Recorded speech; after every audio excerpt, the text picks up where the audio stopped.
Hoy vamos a desentrañar una sentencia que tardó casi un cuarto de siglo en llegar. Esta es la historia de una lucha incansable por la justicia, una que terminó sentando a todo un estado en el banquillo de los acusados. Vamos a empezar. A ver, imaginen esto. Es agosto de 2024 y la Corte Interamericana de Derechos Humanos da a conocer un fallo que hace historia. Declara que el Estado mexicano es responsable por la desaparición y el feminicidio de Lilia Alejandra García Andrade. Una resolución que, créanme, va mucho más allá de un solo caso y expone fallas sistémicas muy profundas. Pero, detrás de todo el lenguaje legal, esta no es solo la historia de un juicio, no. Esta es la historia de Lilia Alejandra, y es también la historia de su madre, Norma, quien, ante la indiferencia y la inacción de las autoridades, se echó a los hombros la tarea de llevar a todo el sistema de justicia a rendir cuentas. Para entender la magnitud de todo esto, tenemos que transportarnos en el tiempo.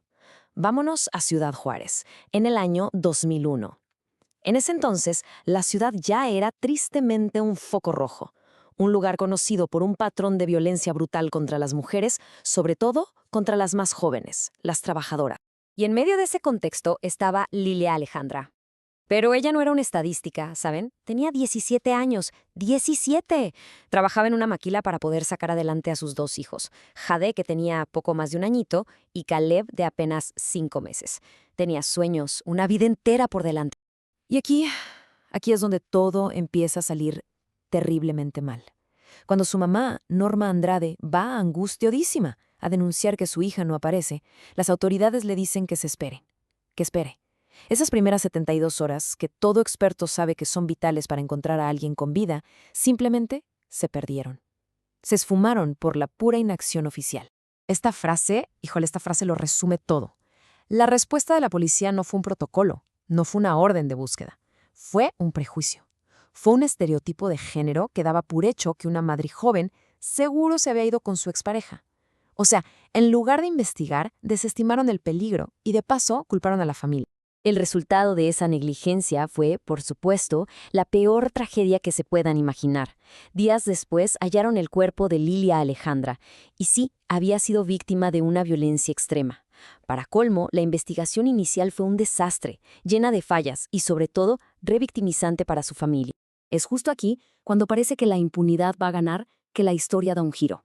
Porque ante el abandono del Estado, Norma Andrade, que era maestra de profesión, convierte su dolor en un motor imparable. Se vuelve investigadora, vocera, se vuelve una defensora de derechos humanos. Y entendió que su lucha no podía ser en solitario, así que, junto con otras madres que estaban pasando por lo mismo, fundó una de las primeras organizaciones de familiares de víctimas de feminicidio en Juárez. El objetivo era claro: exigir justicia, sí, pero no solo para Lilia Alejandra, para todas.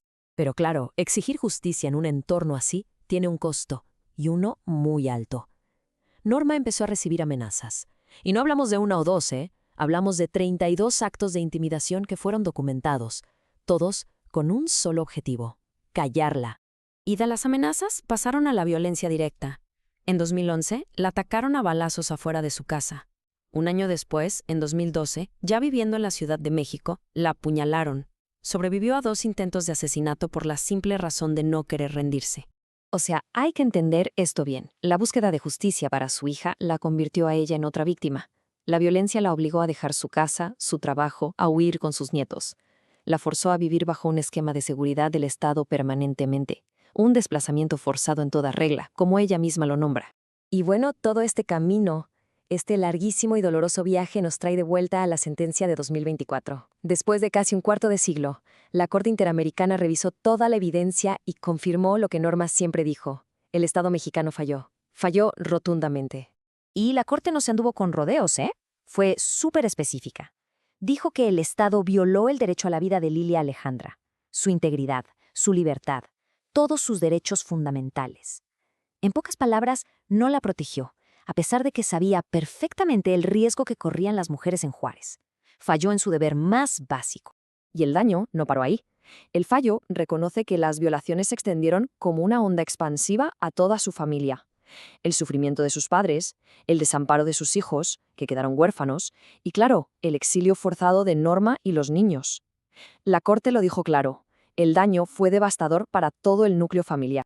Pero el corazón de la sentencia, lo que de verdad es clave aquí, es un concepto: la falta de perspectiva de género. ¿Y eso qué significa en español simple?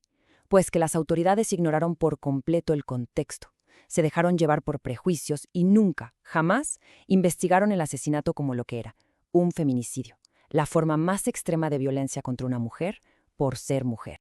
Ahora, uno podría pensar que la sentencia solo mira al pasado, que busca castigar lo que ya pasó. Pero no.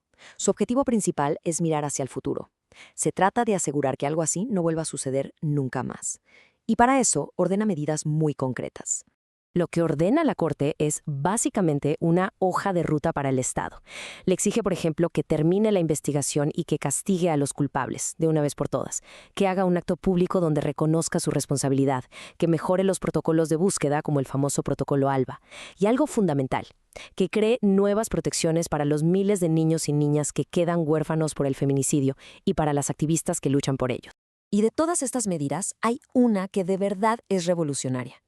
La sentencia obliga al Estado mexicano a reconocer legalmente a las madres buscadoras como lo que son, defensoras de derechos humanos. Este es un homenaje directo a Norma Andrade y a las miles de mujeres que ante un Estado ausente tuvieron que convertirse en las investigadoras que el sistema nunca les dio.